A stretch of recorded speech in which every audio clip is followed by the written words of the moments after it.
Hello everyone, good evening. मैं शरद यादव आप सभी का स्वागत करता हूं आपके अपने यूट्यूब चैनल ग्लांस एकेडमी पर। दोस्तों, कल की क्लास में हम लोगों ने इसमें कवर कर लिया था कृषि के विविध चैप्टर को, और जिसमें हम लोगों ने 20 क्वेश्चन तक एमसीक्यूज कर लिए थे। लास्ट में 2-3 मिनट पहले ही क्लास में कुछ डिस्टर्बेंस हो गया था, जिसकी वजह से मैंने 47 मिनट पे ही लगभग क्लास ऑफ कर दी थी। और अब हम उसके आगे पढ़ेंगे क्वेश्चन नंबर 21 से, क्योंकि इसमें टोटल 95 प्लस क्वेश्चन है, जो कि आपके एग्रीकल्चर से रिलेटेड सभी एमसीक्यूज को कंप्लीट कर देगा। और अदर इन्फॉर्मेशन के तहत मैं बता दूं आपको कि अगर आप इसकी पीडीएफ लेना चाहते हैं दोस्तों, घटना चक्र 2023 के लेटेस्ट एडिशन की, चाहे आप इंडियन ज्योग्राफी की लीजिए, चाहे वर्ल्ड ज्योग्राफी की, या फिर हिस्ट्री की, साइंस की, इन्वायरमेंट की, किसी भी बुक की अगर आप पीडीएफ लेना चाहते हो घटना चक्र पूर्वालोकन सीरीज में, तो आपको इसके लिए व्हाट्सएप नंबर पे एक मैसेज करके इंक्वायरी करके वहां से पीडीएफ मिल जाएगी। व्हाट्सएप नंबर कहाँ दिया है मैंने, वीडियो के नीचे डिस्क्रिप्शन बॉक्स होता है या जहां पे मोर लिखा हुआ आता है, वहां पर आप क्लिक करेंगे तो वहां आपको व्हाट्सएप नंबर मिल जाएगा, जहां पर आपको पूरी जो है की जानकारी मिल जाएगी व्हाट्सएप नंबर पे मैसेज करके। तो चलिए शुरू करते हैं। क्वेश्चन नंबर 21 से हम आगे बढ़ते हैं आज की क्लास को आगे लेकर, और इसी के साथ बायोलॉजी की क्लास भी जो है कि लगभग कंप्लीट हो चुकी है, केवल 2 क्लासेस और रह गई हैं, और इसके साथ ही हम लोग फिर शुरू कर देंगे अपनी हिस्ट्री या फिर साइंस की क्लास को। तो पहला क्वेश्चन है यहाँ पे, मतलब 21 नंबर पे, भारत का सर्वाधिक पटसन उत्पादक राज्य। पटसन मतलब पटसन हो गया, जूट हो गया, इन सब का उत्पादक सबसे अधिक पश्चिम बंगाल में किया जाता है। कहां पर? पश्चिम बंगाल में। भारत में जूट उद्योग मुख्यतः केंद्रित है, तो कहां पर है दोस्तों? पश्चिम बंगाल में होगा मुख्य रूप से केंद्रित।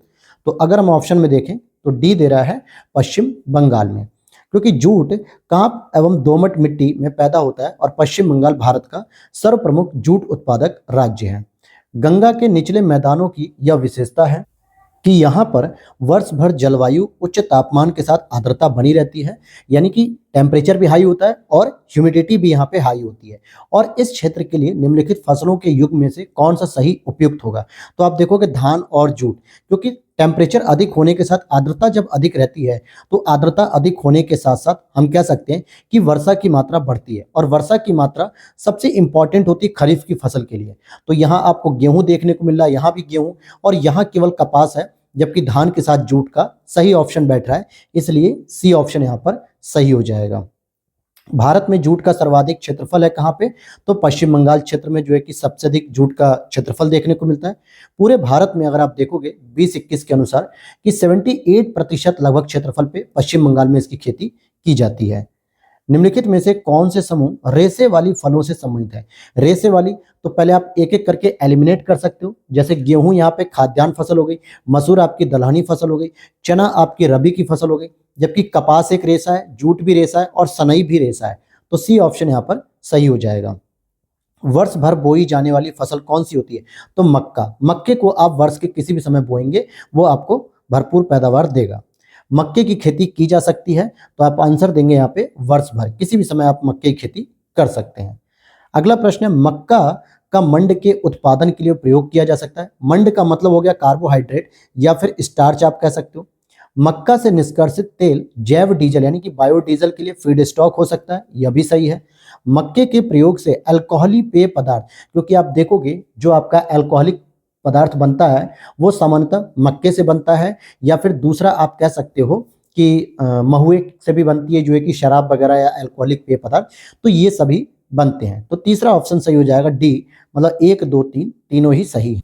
अब यहाँ पर हमारा अगला प्रश्न है, मक्का की फसल पकने की अवधि होती है, कितना दिन लेती है? लगभग आप देखोगे 90 से लेकर 150 दिन की अवधि होती है। तो यहाँ पर आप एक एवरेज ले सकते हो 110 दिन की अवधि। ओके, अब यहाँ पर हम देखेंगे कौन C4 पौधा है। तो आप देखोगे C4 पौधा आपका मक्का होता है, जबकि गेहूं, सोयाबीन, धान ये सब दोस्तों C3 पौधे के अंतर्गत आते हैं, C3 पौधे के अंतर्गत आते हैं। अगला प्रश्न है यहाँ पे, भारत के निम्नलिखित राज्यों को उनके मक्के उत्पादन के अनुसार अवरोही क्रम में चुनना है। हालांकि 2010 का प्रश्न है, तो हम लोग लेटेस्ट आंकड़े को पढ़ेंगे कि 2022-23 के अनुसार मक्का उत्पादन में अग्रणी राज्य है पहले कर्नाटक, फिर मध्य प्रदेश और फिर महाराष्ट्र, क्योंकि ये प्रश्नकाल के दौरान दिए हुए थे। लेकिन अब हम वर्तमान पढ़ेंगे कर्नाटक, MP, महाराष्ट्र। तो कर्नाटक में सबसे अधिक मक्का होता है। फिर शक्तिमान 1 और शक्तिमान 2 ये किसकी आनुवंशिक परिवर्तित फसलें, यानी कि जेनेटिकली मॉडिफिकेशन किस में किया गया है? तो मक्के में किया गया है। फिर यहाँ आप देखेंगे कि केसर का वाणिज्यिक स्तर पर उत्पादन निम्न में से किस राज्य में होता है। तो केसर का उत्पादन केवल एकमात्र राज्य होता है जम्मू कश्मीर में, और केसर के लिए जो मिट्टी की जरूरत होती है उसको हम करेवा मृदा कहते हैं। कौन सी मृदा कहते हैं? करेवा मृदा। यहाँ पर अगला देखते हैं, केसर की सबसे अधिक मात्रा उत्पन्न होती है किस में होती है? तो कश्मीर में ही उत्पन्न होती है। फिर अगला नेक्स्ट क्वेश्चन हमारा 35 नंबर पे, यहाँ पे फसलें दी हुई हैं और उसकी कुछ भौगोलिक परिस्थितियां दी हुई हैं, तो इसे हमें मिलान करना है। अब जैसे कि आप देखोगे जौ की अगर स्थिति की बात करेंगे तो इसके लिए आप ठंडी जलवायु, अपेक्षाकृत कम उपजाऊ मृदा, क्योंकि जौ की खेती किसके साथ होती है? आप देखोगे गेहूं के साथ, और गेहूं कैसी जलवायु में होता है? ठंडी जलवायु में। इट मीन्स की शीत ऋतु में होती है। फिर यहाँ पे हम बात करेंगे चावल की, तो चावल के लिए टेम्परेचर अधिक चाहिए और नम जलवायु तथा उपजाऊ मृदा। टेम्परेचर अधिक होगा तो आर्द्रता बढ़ेगी, आर्द्रता अधिक होने से वर्षा की मात्रा बढ़ेगी, जिसकी वजह से खरीफ की फसल अच्छे से होगी, क्योंकि ये मानसूनी फसल के अंतर्गत आता है। तो चावल का 4 हो जाएगा। फिर मिलेट यानी ज्वार बाजरा, इसके लिए तप्त और शुष्क जलवायु तथा अल्प उपजाऊ मृदा चाहिए। और चाय की बात करेंगे तो चाय दोस्तों गर्म और नम जलवायु तथा उच्च तंगुता, मतलब उच्च तुंगता का मतलब पहाड़ी क्षेत्र है, ढलवा युक्त मट्टी, जहां पे पानी रुके ना, लेकिन धीरे धीरे इसको पानी प्राप्त होता रहना चाहिए। अगले प्रश्न को यहाँ पर हम देखेंगे कि सूची फर्स्ट और सेकंड में यहाँ पर आप देखोगे वर्षा का स्तर दिया हुआ है और साथ ही साथ टेम्परेचर दिया हुआ है। तो इसी का हमें मिलान करना है कि कपास, फ्लैक्स, चुकंदर, पटसन, इसके लिए। तो जैसे कि आप देखोगे कपास के लिए आपको क्या चाहिए? तो कपास के लिए होनी चाहिए लगभग 500 से 1000 मिलीमीटर। इसका मतलब अगर सेंटीमीटर में आप देखोगे तो कितना हो जाएगा दोस्तों? तो 50 सेंटीमीटर से लगभग 100 सेंटीमीटर की वर्षा चाहिए, और तापमान 18 से 22 चाहिए। फिर इसके बाद हम देखेंगे फ्लैक्स की बात करेंगे। फ्लैक्स मतलब मक्का वगैरह ही होता है, जिसके लिए 60 से 80 सेंटीमीटर और तापमान 5 से 18 डिग्री सेल्सियस। चुकंदर की बात करेंगे अगर हम, तो चुकंदर आपका कितना होगा? तो चुकंदर के लिए चाहिए 50 से 60 मिलीमीटर, मतलब कि 50 से 60 सेंटीमीटर, और तापमान 18 से 22। पटसन की बात करेंगे तो पटसन के लिए वर्षा चाहिए लगभग 1500 से 2000 या 150 से 200 सेंटीमीटर, और तापमान भी अच्छा खासा चाहिए। तो ये इसका मिलान हो गया। अब हम आगे प्रश्न की ओर चलते हैं। निम्नलिखित में से किस एक की खेती पौधे का प्रतिरोपण करके की जाती है? तो भाई पौधे का जो प्रतिरोपण होता है वो प्याज में होता है, धान में होता है। कैसे होता है? जैसे आप मान लीजिए कि आपने देखा होगा कि एक खेत में किसान क्या करता है, कई सारे बीज छीट देता है, बीज बिखेर देता है। बीज बिखेर देने से क्या होता है, यहाँ पे इनकी छोटी छोटी पौध तैयार हो जाती है। एक खेत में पौध तैयार हो जाती है, तो उसमें प्याज भी हो गया, और इसी तरीके से धान को भी करता है।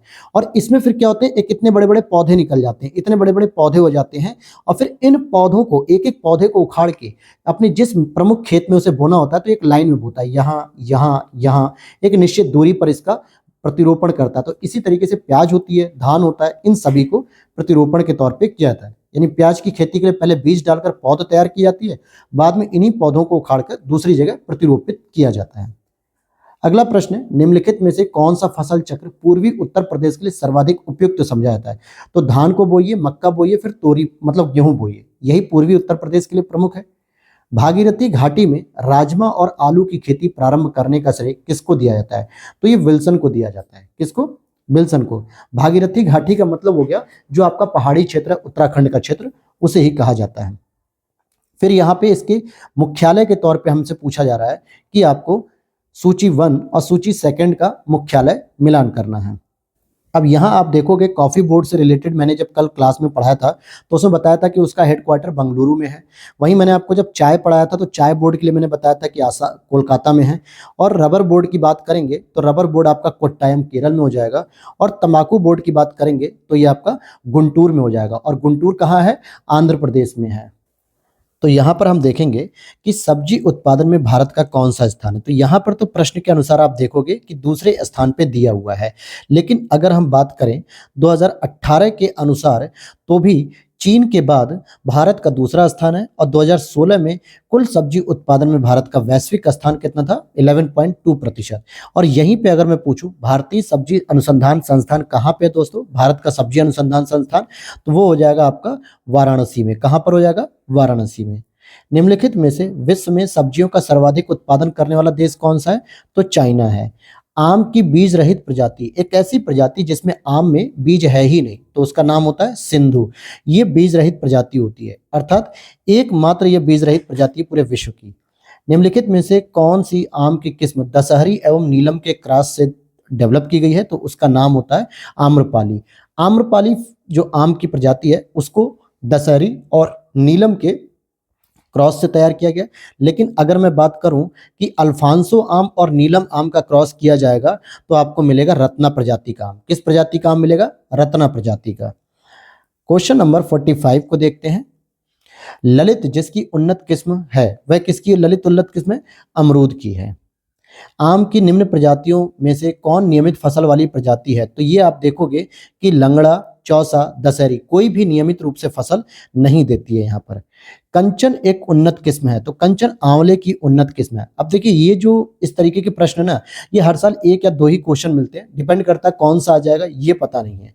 अब जैसे गंगा वाराणसी एक प्रजाति है, किसकी प्रजाति है? तो देखिए गंगा वाराणसी मुख्य रूप से अगर देखा जाए तो काशी गंगा तो लौकी की प्रजाति है, काशी मधु खरबूजे की प्रजाति है, जबकि आंवला की प्रजाति बनारसी है और बनारसी नाम की प्रजाति अमरूद की भी होती है।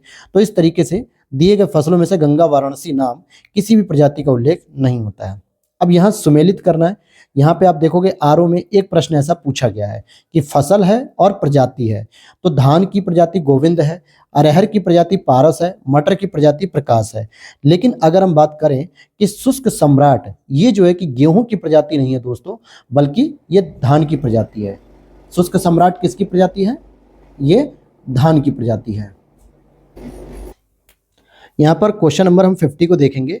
किस राज्य में केले का अधिकतम उत्पादन किया जाता है? तो केले का अधिकतम उत्पादन तमिलनाडु में होता है। हालांकि अब जो हमें लेटेस्ट आंकड़ा पढ़ना है केले के उत्पादन में 2021-22 का, जिसमें कहा जा रहा है कि आंध्र प्रदेश, महाराष्ट्र, गुजरात और तमिलनाडु ये इसके शीर्ष राज्य हैं।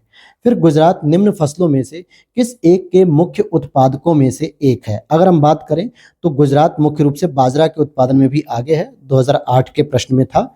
लेकिन अब अगर हम लेटेस्ट आंकड़ा पढ़ते हैं 2020-21 का, तो इसमें कहा गया है कि राजस्थान जो है कि प्रथम नंबर पर है और उत्तर प्रदेश बाजरा के लिए दूसरे नंबर पे है। ठीक है, तीसरे और चौथे पे अब हरियाणा और गुजरात आते हैं। तो प्रश्न के हिसाब से अगर आप पढ़ेंगे तो गुजरात रहेगा, लेकिन वर्तमान आंकड़े पढ़ेंगे तो राजस्थान पहले नंबर पे आएगा। अब यहाँ पे कुछ फसल दी हुई है और उनके राज्य दिए हुए हैं, तो हम यहाँ पर उनके प्रश्नों के ईयर के हिसाब से नहीं, बल्कि ये देखेंगे कि मूंगफली का जो उत्पादन होता है वो अब सबसे अधिक कहाँ पे हो रहा है? अब वैसे गुजरात में होता है। कहाँ पे होता है दोस्तों? गुजरात में होता है। सरसों की बात करेंगे तो राजस्थान में होता है। सोयाबीन की बात करेंगे तो मध्य प्रदेश में। नारियल की बात करेंगे तो अब उसका सबसे अधिक उत्पादन होता है कर्नाटक में। तो आपको इस तरीके से मिलान करना पड़ेगा। सूची का फिर से यहाँ पे मिलान करना है। तो जैसे जूट की बात करेंगे तो पश्चिम बंगाल हो जाएगा, चाय की बात करेंगे तो आसाम हो जाएगा, रबर की बात करेंगे तो केरल होगा, गन्ने की बात करेंगे तो उत्तर प्रदेश होगा। तो इस तरीके से मिलान किया हमने। फिर अगला प्रश्न है बोरलॉग पुरस्कार। नॉर्मन बोरलॉग का जो पुरस्कार है वो कृषि विज्ञान से संबंधित होता है और इसमें दिया जाता है किसी व्यक्ति को, और 1972 में नोबेल पुरस्कार विजेता नॉर्मन ई बोरलॉग के नाम पर इसको दिया जाता है। प्रसंस्करण हेतु आलू की सबसे अच्छी किस्म कौन सी होती है? तो प्रसंस्करण हेतु जो आलू की अच्छी किस्म होती है वो कुफरी चिप्सोना 2 होती है।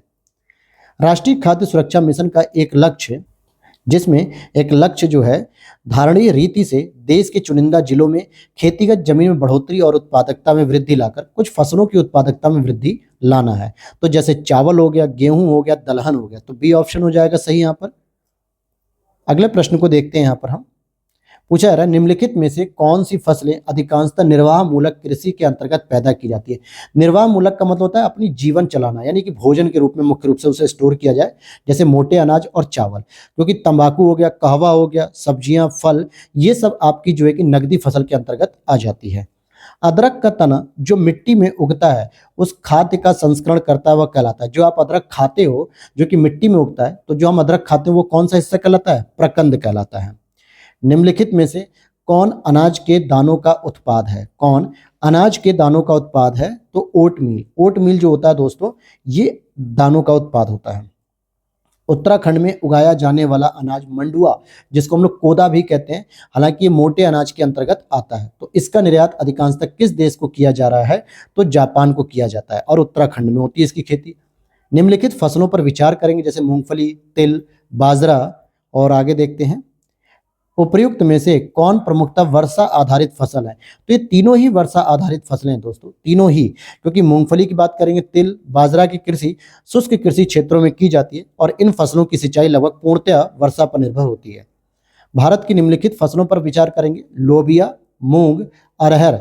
उपर्युक्त में से कौन सा दलहन चारा हरी खाद के रूप में प्रयुक्त होता है? तो आप लोबिया को हरी खाद के रूप में भी प्रयोग कर सकते हो, दलहन के रूप में भी। मूंग को भी आप हरी खाद और दलहन के रूप में यूज कर सकते हो। अरहर को आप चारे दाल के रूप में प्रयोग कर सकते हो। तो डी ऑप्शन हो जाएगा सही। निम्नलिखित राज्यों में से किस राज्य में ऐसी सर्व उपयुक्त जलवायु विषयक स्थितियां उपलब्ध हैं जिसमें न्यूनतम लागत से आर्किड की विविध किस्मों की खेती हो सकती है और वह इस क्षेत्र में निर्यात उन्मुख उद्योग विकसित कर सकता है? तो अरुणाचल प्रदेश। और इसलिए इसको ये मान के चलिए कि इसको आर्किड राज्य या आर्किड स्टेट भी कहा जाता है, क्योंकि यहाँ पे सबसे अधिक इस फूल की खेती होती है। आर्किड एक फूल की प्रजाति है जो कि इसका स्टेट फ्लावर भी कहलाता है, राज्य पुष्प। अच्छा, एक प्रश्न और छूट गया था नीचे। निम्नलिखित में से कौन सा जनवरी 2016 में भारत का प्रथम जैविक राज्य घोषित हुआ? हालांकि सिक्किम को पहला जैविक राज्य घोषित किया गया था, लेकिन आपको कमेंट सेक्शन में बताना है कि पहला यूनियन टेरिटरीज कौन सा है जिसको हमने जैविक राज्य के रूप में घोषित किया है, क्योंकि ये प्रश्न इस तरीके से बनते हैं। भारत के निम्नलिखित राज्यों में से किसी देश का पूर्ण जैविक राज्य घोषित किया गया? तो ये हो जाएगा आपका सिक्किम, रिपीटेड है। भारत की एक राज्य की विशेषता है, उसका उत्तरी भाग, क्या कह रहा है पहला स्टेटमेंट, उसका उत्तरी भाग शुष्क और अर्धशुष्क है, उसके मध्य भाग में कपास का उत्पादन होता है और उस राज्य में खाद्य फसलों की तुलना में नकदी फसलों की खेती अधिक होती है। तो अगर ऑप्शन में आप देखेंगे तो यहाँ पे आपको आंध्र प्रदेश, गुजरात, तमिलनाडु और कर्नाटक है। तो देखिए, जो उत्तरी भाग होता है अर्धशुष्क या शुष्क होता है, इसका मतलब हो गया वो कच्छ का रण हो गया, और गुजरात में कपास की खेती भी होती है और यहाँ पे खाद्य फसलों की अपेक्षा नकदी फसलों की खेती ज्यादा होती है, इसलिए बी ऑप्शन यहाँ पे सही हो जाएगा। भारत में ग्वार यानी कि क्लस्टर बीन का पारंपरिक रूप से सब्जी या पशु आहार के रूप में उपयोग किया जाता है, किंतु हाल ही में इसकी खेती ने महत्व का स्थान प्राप्त किया है और इस संदर्भ में निम्नलिखित में से कौन सा कथन सही है? तो हम यहाँ पर चारों स्टेटमेंट को पढ़ेंगे। तो यहाँ पहला स्टेटमेंट है, बीजों से निकाला गया तेल जैव निम्नीकरण सुघट्यों के निर्माण में प्रयुक्त होता है, या फिर इसके बीजों से निर्मित गोंद सेल गैस के निष्कर्षण में प्रयुक्त होता है। तो यह बात बिल्कुल सही है, क्योंकि सेल गैस जो समुद्र की निचली सतहों पर मिलता है उसका निष्कर्षण करना काफी महत्वपूर्ण या यूं कहें कि काफी तकनीकी लागत है उसमें, और इस वजह से हम इसको नहीं निकाल पाते हैं। तो इसके लिए बी ऑप्शन यहाँ पर सही हो जाएगा आपका। अब यहाँ पर हम देखेंगे 67 के बाद 68 प्रश्न को। अच्छा, यहाँ पर एक चीज और जान लीजिएगा कि जो ग्वार का गोंद होता है ये ग्वार के बीजों से निकाला जाता है और हॉरिजॉन्टल फ्रैंकिंग नामक एक नई प्रौद्योगिकी द्वारा सेल गैस के निष्कर्षण से ग्वार गोंद का प्रयोग होता है। अगले प्रश्न को देखते हैं। भारत में पश्चिम बंगाल मछली का सबसे बड़ा उत्पादक है? तो हम कहेंगे नहीं, पश्चिम बंगाल के सागर तट के किनारे मत्स्य उद्योग सुविकसित है। अब आप बताइए कि पश्चिम बंगाल मछली के उत्पादन में सबसे अधिक है कि आंध्र प्रदेश है या कौन सा है? तो चलिए इसके उत्तर को देखते हैं हम लोग, और यहाँ सी दे रहा है कि पहला तो सही है लेकिन सी वाला दूसरा स्टेटमेंट गलत है। मतलब पश्चिम बंगाल के सागर के तट के किनारे मत्स्य उद्योग सुविकसित रूप में नहीं है। परंतु अगर हम लेटेस्ट आंकड़े को देखें 2019-20 के अनुसार, तो इसमें कुल मछली उत्पादन में अग्रणी राज्य क्रमशः आंध्र प्रदेश है, फिर पश्चिम बंगाल आते हैं और फिर थर्ड नंबर पे गुजरात आते हैं। तो हालांकि आंध्र प्रदेश में ताजे जल की मछली का उत्पादन सर्वाधिक होता है। समुद्री मछली के उत्पादन में अग्रणी राज्य कौन सा हो जाएगा? तो गुजरात हो जाएगा। तो ताजे जल का मतलब हो गया जो नदी वगैरह होते हैं, झील वगैरह होते हैं, इनमें जो मछली का उत्पादन होता है उसमें आंध्र प्रदेश पहले नंबर पे है। लेकिन अगर समुद्र से अगर आप करते हो तो समुद्र के लिए क्या कहलाता है? समुद्र के लिए आपके लिए गुजरात पहले नंबर पे आएगा। निम्नलिखित राज्यों की मत्स्य उत्पादन का सही अवरोही क्रम बताइए। अब यहाँ पर आप देखोगे तो आपका ऑप्शन इस हिसाब से आंध्र प्रदेश हो गया, गुजरात हो गया, केरल हो गया, तमिलनाडु हो गया। तो सी ऑप्शन यहाँ पर सही हो जाएगा। निम्नलिखित कथनों में से कौन सा सही नहीं है? कपास के रेशे की लंबाई 1 से 5 सेंटीमीटर होती है। बोरान एक सूक्ष्म पोषक तत्व है, बिल्कुल सही है, ये पौधों के लिए आवश्यक होता है लेकिन सूक्ष्म में आता है। पूसा बासमती धान के लिए संस्तुत उर्वरक खुराक जो है कि NPK यानी 120, 60 और 60 होती है। सेब का खाने वाला जो भाग होता है वो मीसोकार्प होता है, और यही भाग कुछ देर के बाद हल्का लाल हो जाता है अगर आप छील के रख दोगे। तो ये पहला ही वाला गलत है, क्योंकि अगर हम इसके रेशे की बात करें तो यहाँ आप देखोगे सर्वोत्तम कपास के रेशे की लंबाई 5 सेंटीमीटर से अधिक होती है, न कि 1 से 5। मध्यम किस्म के रेशम की जो रेशे होते हैं उसकी लंबाई होती है 4.25 सेंटीमीटर से 5 सेंटीमीटर तक। निम्नलिखित कथनों में से कौन सा कथन सही नहीं है? यहाँ पर क्वेश्चन नंबर 71 है, निम्नलिखित कथनों में से कौन सा कथन सही नहीं है? तो आप देखो कि सेब की भंडारण गुणवत्ता कैल्शियम की कमी से घटती है। बिल्कुल, अगर जो भंडारण गुणवत्ता वो कैल्शियम की कमी रहेगी तो घटने लगेगी। भारत में पश्चिम बंगाल सर्वाधिक सब्जी उत्पादक राज्य है, और ये 2013 का रिकॉर्ड हो सकता है। अलसी तिलहनी फसल साल भर उगाई जाती है, तो ऐसा नहीं है, अलसी जो है कि साल भर नहीं उगाई जाती है। तो इसके बारे में आप पढ़ेंगे कि गेहूं हो गया, जौ, अलसी, रैपसीड, सरसों, चना, ये सभी रबी के मौसम की फसल है, तो ये साल भर नहीं उगाई जा सकती, बल्कि इसको अक्टूबर दिसंबर में बोया जाता है और अप्रैल मई के बीच में काट लिया जाता है। निम्नलिखित कथनों में से कौन सा सही नहीं है? बिहार राज्य लाख का भारत में सर्वोच्च उत्पादक है। योजना आयोग ने भारत को कृषि जलवायु प्रदेश में विभाजित किया है। या फिर आप और आगे देखेंगे, कुंचिकल जलप्रपात भारत के कर्नाटक राज्य में अवस्थित है। भारत में आंध्र प्रदेश चावल का सर्वाधिक उत्पादक है। अब ये 2013 का प्रश्न है, लेकिन अगर आप देखेंगे कि विकल्प में तो ए ऑप्शन और डी ऑप्शन दोनों ही कथन यहाँ पे सही नहीं माने जाएंगे। तो वर्तमान में अगर आप देखोगे तो चावल का जो सर्वाधिक उत्पादक राज्य होता है दोस्तों वो पश्चिम बंगाल होता है, और वहीं झारखंड बिहार का जबकि अंग हुआ करता था, लेकिन 2018-19 में इन आंकड़ों के अनुसार बताया जा रहा है कि भारत में शीर्ष राज्य झारखंड है लाख उत्पादन के अंतर्गत। अगला स्टेटमेंट यहां पर दे रहा है, निम्नलिखित कथनों में से कौन सा सही नहीं है? निम्नलिखित कथनों में से कौन सा सही नहीं है? तो आप देखोगे कि डॉक्टर बीपी लाल इंडिया, तो यहां पर आप देखोगे कि बीपी पाल जो है Indian council of agriculture research के प्रथम महानिदेशक थे, तो ये बात सही है। चावल उत्पादन में भारत का विश्व में दूसरा स्थान है, यह भी सही है। सोयाबीन के बीज में 20% तेल और 40% प्रोटीन होती है, तो ये तो कहा भी जाता है कि सोयाबीन में सबसे अधिक प्रोटीन लगभग 42% है। लेकिन अमन धान बोया जाता है मार्च अप्रैल में, तो ऐसा नहीं है। ये जो धान है खरीफ फसल का होता है, जिसको सामान्यतः मई से लेकर जून के आसपास बोया जाता है। तो डी वाला ऑप्शन यहाँ पे सही हो जाएगा, क्योंकि यही स्टेटमेंट बिल्कुल गलत तरीके से लिखा गया है। यहाँ देखिए, अमन धान मई जून में बता रहा था, लेकिन यहाँ लिखा है जून जुलाई में बोया जाता है और नवंबर दिसंबर में से काट लिया जाता है। फिर अगला, निम्नलिखित कथनों में से कौन सा कथन सही नहीं है? दलहनी फसल जो वायुमंडल से नाइट्रोजन का स्थिरीकरण नहीं करती है वह है राजमा।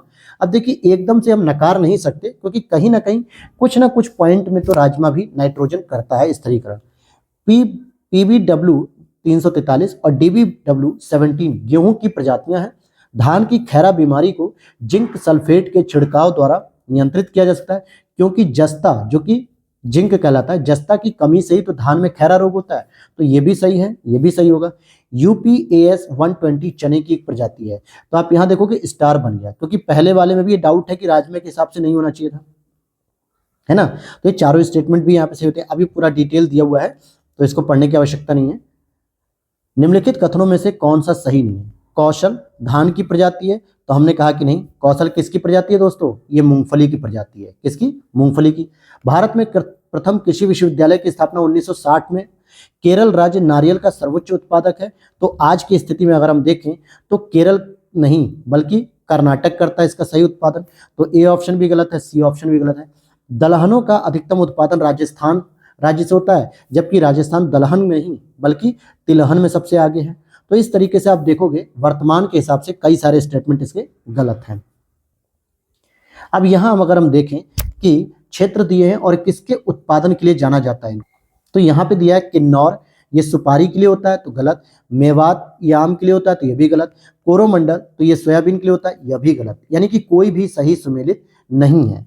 तो यहाँ आप देख सकते हो कि राष्ट्रीय बागवानी बोर्ड के द्वारा जो आंकड़े प्रकाशित किए जाते हैं उसमें कहा गया कि सुपारी का उत्पादन करने वाले प्रमुख राज्य हैं कर्नाटक, केरल, असम, मेघालय, पश्चिम बंगाल और त्रिपुरा, जबकि किन्नौर जिला हिमाचल प्रदेश के अंतर्गत आता है, तो इसमें सुपारी नहीं होगी।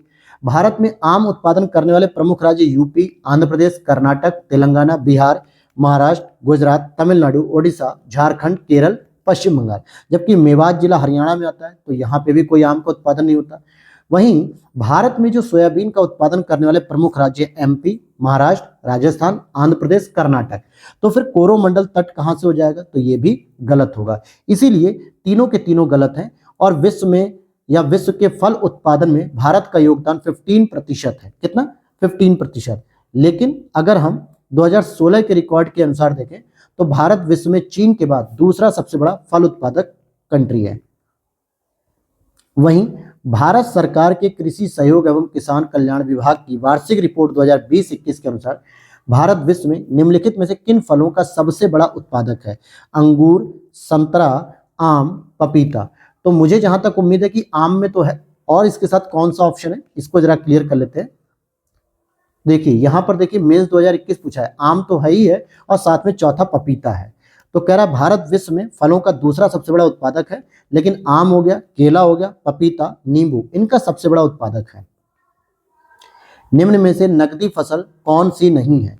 तो नकदी फसल आपकी ज्वार नहीं है, जबकि जूट भी नकदी है, मूंगफली भी नकदी है, गन्ना भी नकदी है। तो जूट आपकी नकदी फसल नहीं है। सूची फर्स्ट और सेकंड का मिलान करना है। जैसे अगर आप देखोगे तो जो खरबूजा है दोस्तों, ये सामान्यतः गर्मी की जो महीने होते हैं मार्च अप्रैल के आसपास बोए जाते हैं, जिससे मई जून में हमें खाने को मिलता है, क्योंकि इनमें पानी की भरपूर मात्रा होती है। जैसे खीरा, ककड़ी, तरबूज, खरबूजा, तो ये सब जायद की फसल हो गई। अगर हम अलसी की बात करें तो गेहूं, चना, मटर इनके साथ इसकी फसल बोई जाती है रबी के रूप में। और फिर यहाँ पे कपास और सूरजमुखी की बात करें तो इसमें हम लोग आगे मिलान करेंगे आंसर के अनुसार ये क्या दे रहा है। और ये 2016 के री एग्जाम में था। तो सूरजमुखी आप देखोगे तो ये सभी मौसम में होता है। खरबूजा जायद बताया मैंने, कपास खरीफ हो गया, अलसी रबी हो गया। तो ये तीनों आपको पूरी तरीके से याद होने चाहिए। फिर है निम्नलिखित पद्धतियों में से कौन कृषि में जल संरक्षण में सहायता कर सकती है? भूमि की कम या शून्य जुताई करोगे, जिसको हम लोग कहते हैं इंग्लिश में जीरो टिलेज या जीरो टिलिंग, मतलब कोई भी जुताई नहीं करना है, सही है। खेत में सिंचाई के पूर्व जिप्सम का प्रयोग कर दो, जिससे मृदा की क्षारीयता बढ़ जाए, उत्पादकता बढ़ जाए, जल का संरक्षण होगा। फसल अवशेष को खेत में ही रहने दो, जिससे मृदा में नमी बनी रहेगी। क्या रहेगी? मृदा में नमी बनी रहेगी, जिससे पानी की आवश्यकता कम पड़ेगी। तो ये तीनों ही बातें सही हैं।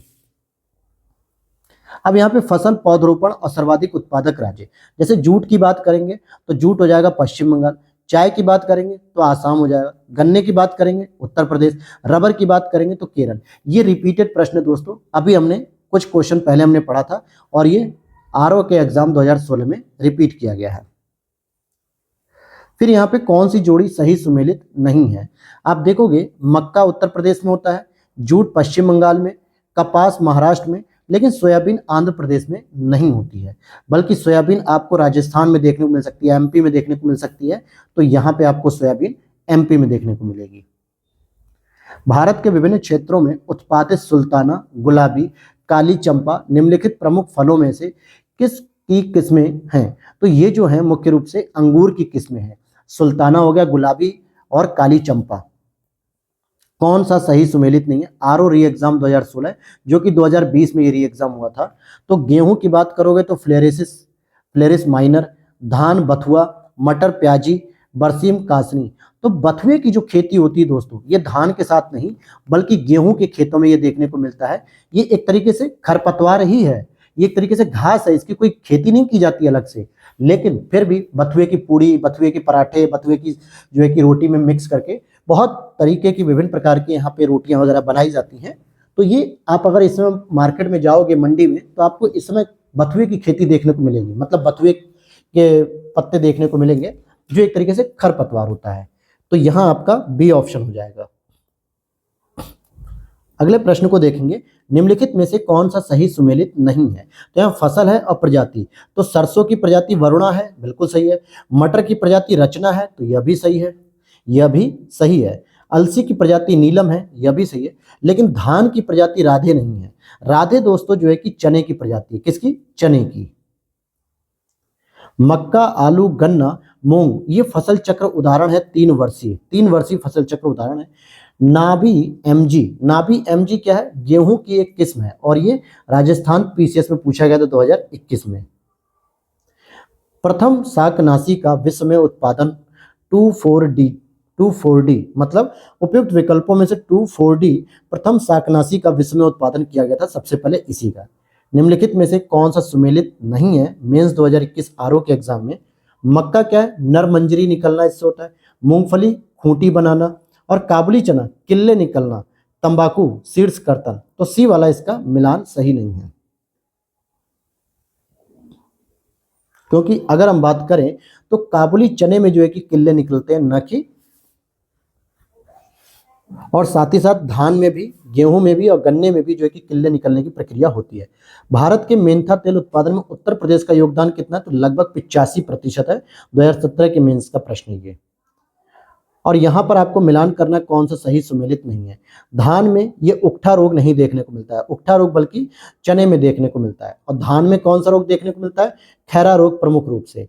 सरसों में सफेद गेरुई, बाजरा में कंडुआ, मूंगफली में टिक्का। ये टीका नहीं होता है, टिक्का रोग होता है। निम्नलिखित में से कौन सा कथन सही नहीं है प्री 2018 आरओ का? गेरुई गेहूं में पाया जाने वाला रोग है, सही है। अगैती झुलसा आलू में पाया जाने वाला रोग है, यह भी सही है। झूठ कंड या फॉल्स स्मट जौ में पाया जाने वाला रोग है, तो ये गलत है, क्योंकि यह मुख्य रूप से धान में पाया जाने वाला रोग है, और खैरा धान में पाया जाने वाला रोग है। तो सी ऑप्शन यहाँ पे गलत हो जाएगा। फसल और उसके सर्व प्रमुख उत्पादक राज्य निम्नलिखित युग्म में लाइए। तो यहाँ कह रहा है कि चावल पश्चिम बंगाल में होता है, गेहूं उत्तर प्रदेश में, राई और सरसों राजस्थान, इनमें से कोई नहीं। तो यहाँ पे सी हो जाएगा। तो देख लेते हैं राई सरसों का सबसे अधिक उत्पादन कहाँ पे होता है। तो ये प्रश्न के विकल्प सी उत्तर सही था, जबकि 2021-22 के अनुसार डी। अगला प्रश्न यहाँ पे, निम्नलिखित में से किस राज्य में काली मिर्च और इलायची का उत्पादन होता है? तो केरल में होता है। कहाँ पर? केरल में। भारत में जैविक कृषि के संदर्भ में निम्नलिखित कथनों पर विचार की।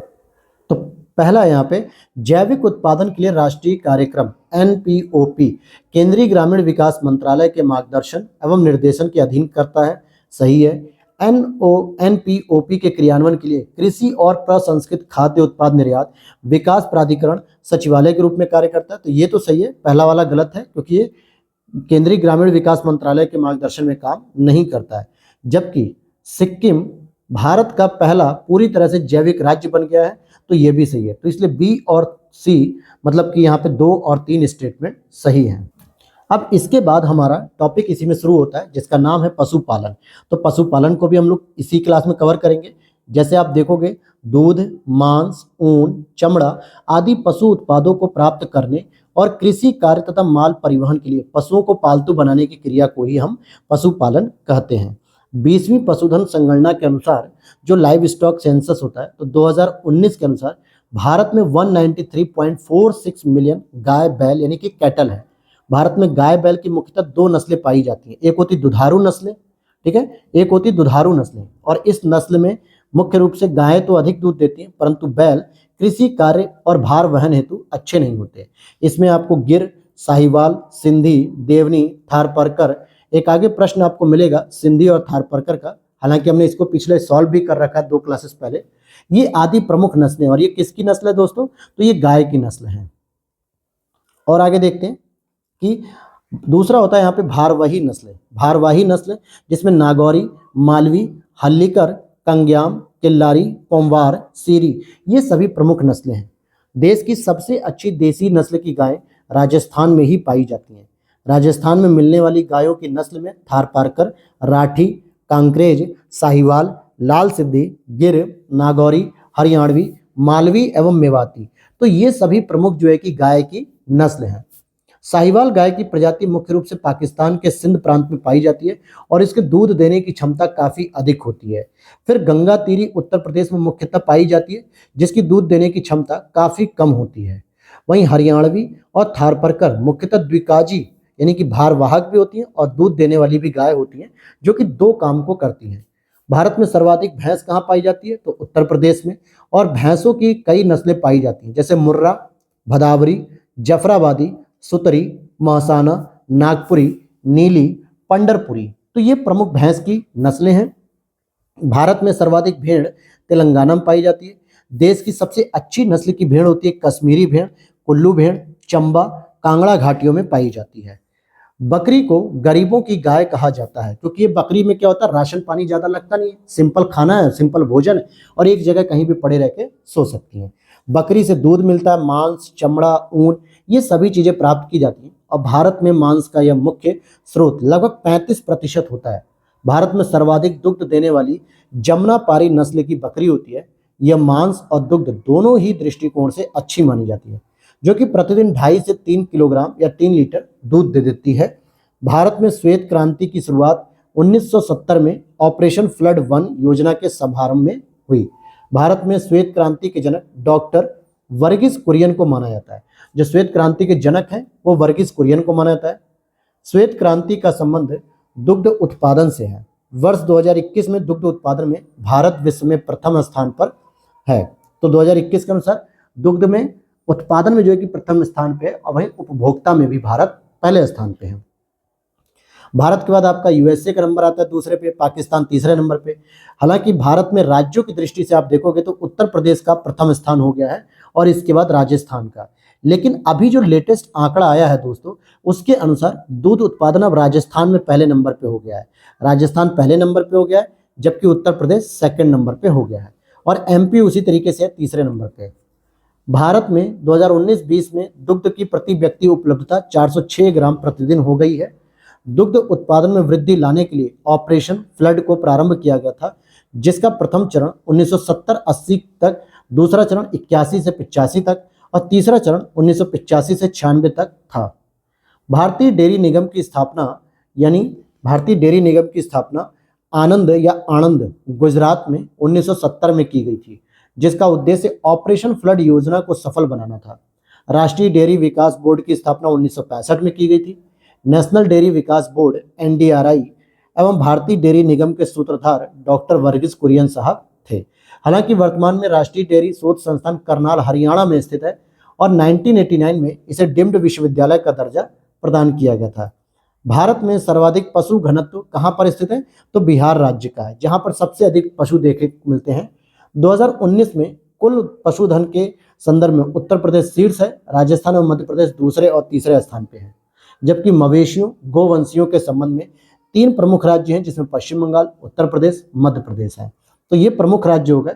और अब हम लोग करेंगे यहाँ पे एमसीक्यू, जिसमें पहला देखोगे आप लिखा हुआ है कि स्टॉक फार्मिंग। हालांकि प्रश्न जो है कि सही से दिख नहीं रहा है, यहाँ पे प्रिंट सही से नहीं हुआ है, तो हम आगे देख लेते हैं कि 2003 की पशु गणना के अनुसार स्टॉक फार्मिंग का संबंध पशुओं के प्रजनन से है।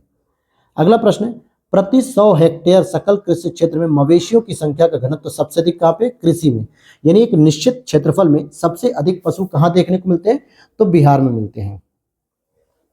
भारत की लगभग 1/3 गाय बैलों की संख्या 3 राज्यों में पाई जाती है। वो 3 राज्य कौन से, मध्य प्रदेश, पश्चिम बंगाल, उत्तर प्रदेश। ये वो 3 प्रमुख राज्य हैं जहां पर 1/3 गाय बैल पाए जाते हैं। यहाँ पर अगला प्रश्न है, निम्नलिखित कथनों में सही कथन की पहचान करनी है कि मध्य प्रदेश में भारत के गाय बैलों की सर्वाधिक संख्या पाई जाती है, उत्तर प्रदेश में भारत के भैंसों की सर्वाधिक संख्या है। तो ये बात तो सही है, भैंसों की तो सबसे अधिक उत्तर प्रदेश में है। राजस्थान में भारत की भेड़ों की सर्वाधिक संख्या है और भारत में उत्तर प्रदेश गाय के दूध का सबसे बड़ा उत्पादक है। हालांकि अब अगर आप देखोगे तो राजस्थान जो है कि दूध का उत्पादन सबसे अधिक करता है। तो अब यहाँ पर हम आंसर को देखते हैं, पहला और दूसरा सही है। तो 2019 की जो लाइव स्टॉक जनगणना थी, यानी कि पशुधन गणना थी, उसमें बताया गया कि पश्चिम बंगाल में भारत के गाय बैलों की सर्वाधिक संख्या है। अब एमपी नहीं है बल्कि पश्चिम बंगाल है। और उत्तर प्रदेश में भैंसों की संख्या सर्वाधिक है। फिर दूसरे नंबर पे राजस्थान, तीसरे पे गुजरात आता है। तेलंगाना में भेड़ों की सर्वाधिक संख्या है, उसके पश्चात आंध्र प्रदेश और कर्नाटक आते हैं। और दूध उत्पादन में उत्तर प्रदेश शीर्ष स्थान पे है 19-20 के अनुसार। लेकिन अब मैं आपको बता रहा हूँ कि राजस्थान है, तो आपको राजस्थान ही याद रखना है। भारत में सर्वाधिक दुग्ध देने वाली बकरी की नस्ल है, कौन सी है, तो जमुनापारी बकरी। कौन सी दोस्तों, जमुनापारी, जो लगभग 2.5 लीटर से लेके 3 लीटर के आसपास दूध दे देती है एक दिन में। थार पारकर प्रजाति कहाँ पाई जाती है, तो ये राजस्थान के सीमावर्ती क्षेत्र में पाई जाती है और ये एक गाय की प्रजाति है। किसकी प्रजाति है, गाय की। निम्नलिखित में से कौन सी मवेशी नस्ल राजस्थान की नहीं है, तो हल्लीकर नहीं है, जबकि थारपारकर है, राठी है, मेवाती है, जबकि हल्लीकर नहीं है। क्योंकि हल्लीकर कर्नाटक की मवेशी नस्ल है। कहाँ की नस्ल है दोस्तों? कर्नाटक की। गाय की जो नस्ल अधिक दूध देती है वह कौन सी है? तो साहिवाल है। हालांकि ये पाकिस्तान के सिंध प्रांत में पाई जाती है और इसके दूध देने की क्षमता काफी अधिक है। विश्व में दुग्ध उत्पादन के क्षेत्र में भारत का कौन सा स्थान है? प्रथम स्थान है। लेकिन उत्पादन के साथ साथ अगर मैं आपको बताते चलूं कि उपभोक्ता के स्तर पे, तो उपभोक्ता में भी ये पहले स्थान पर है। 2011-12 में दुग्ध का सर्वाधिक उत्पादन कहाँ होता था? उत्तर प्रदेश में होता था। लेकिन अब मैं आपको बता दूं कि राजस्थान में है, तो इसको याद रख लेना बिल्कुल अच्छे से। ऑपरेशन फ्लड का संबंध किससे है? तो ऑपरेशन फ्लड का संबंध दुग्ध उत्पादन और उसके वितरण से संबंधित है। भारत की श्वेत क्रांति का जनक किसे कहा जाता है? भारत की श्वेत क्रांति का जनक कहा जाता है दोस्तों डॉक्टर वर्गीस कुरियन को कहा जाता है। किसको? डॉक्टर वर्गीस कुरियन को। अगला प्रश्न है, श्वेत क्रांति का संबंध किससे है? दुग्ध उत्पादन से इसका संबंध है। निम्नलिखित में से कौन श्वेत क्रांति से संबंधित है? तो वर्गीस कुरियन साहब इससे संबंधित है। आर्थिक सर्वेक्षण 2020-21 के अनुसार राज्यों के उत्पादन के आधार पर घटते क्रम आपको बताने, जैसे एमपी, गुजरात, पंजाब, हरियाणा। निम्नलिखित में से कौन सा सही सुमेलित नहीं है? RO mains 2021। गाय देवनी नस्ल है इसकी, बकरी बराबरी है, बरबरी, भैंस भदावरी है, भेड़ गिर। गिर दोस्तों जो है कि भेड़ की नस्ल नहीं है, बल्कि गिर आपके गाय की नस्ल है। और अब यहाँ पर हमारा एक सेगमेंट कंप्लीट होता है और अब हमारा नेक्स्ट सेगमेंट चलेगा खनिज संसाधन, और इसकी क्लास को पूरा कंप्लीट आप लोगों को देखना रहेगा और कंप्लीट मैं पढ़ाऊंगा, क्योंकि यहाँ से अगर आप देखेंगे आरओ और एआरओ एग्जाम जो हुए हैं प्रीवियस ईयर, या फिर आप यूपी पीसीएस को भी देख सकते हैं, तो इन सभी को मिलाकर अगर मैं कहूँ तो लगभग हर साल आप देखोगे कि 2 से 3 प्रश्न एक ही पेपर में पूछ लिए जाते हैं। तो अगर प्रीवियस ईयर पेपर के तौर पे कहूँ तो लगभग 15 से 20 क्वेश्चन अब तक दोनों ही एग्जाम्स में आ चुके हैं। आरओ में भी 15-20 आ चुके हैं और यूपी पीसीएस में उससे ज़्यादा ही। तो इसलिए इस टॉपिक को बिल्कुल मिस नहीं करना है। लेकिन हम इसे अब शुरू करेंगे अगली क्लास में, क्योंकि एक नया सेगमेंट है शैल तंत्र के बारे में, और मैक्सिमम टू मैक्सिमम 6 से और 7 लेक्चर टोटल लगेंगे आपकी पूरी इंडियन ज्योग्राफी के कंप्लीट होने में। तो आप लोगों को वीडियो को लास्ट तक देखना है, सारे प्लेटफॉर्म मतलब सारी क्लासेस को देखना है, किसी भी क्लास को आप स्किप मत करिएगा, ताकि आपके आरओ यूपी पीसीएस में आपको मदद मिल सके। और इसके साथ ही मैं आपको एक शॉर्ट नोट्स का मास्टर प्लान लेकर आ रहा हूँ, जो आपके लिए बेहद ही हेल्पफुल रहेगा। और इसकी पीडीएफ के लिए आपको क्या करना है? इसकी पीडीएफ के लिए आपको व्हाट्सएप नंबर पे जो है कि मैसेज करना होगा, और जहां से आप मैसेज इंक्वायरी करके पीडीएफ को ले सकते हैं। और व्हाट्सएप नंबर कहाँ दिया हुआ है? तो वीडियो के नीचे आप देखोगे डिस्क्रिप्शन बॉक्स में, वहां पे एक व्हाट्सएप नंबर दिया है, यानी जहां पर आपको वीडियो के नीचे मोर लिखा हुआ मिलता है, इस पे क्लिक करेंगे तो वहां पे आपको मिल जाएगा। तो मिलते हैं नेक्स्ट वीडियो में। वीडियो अच्छी लगी तो लाइक कर देना, चैनल पर पहली बार आया प्लीज सब्सक्राइब कर देना। Thanks for watching.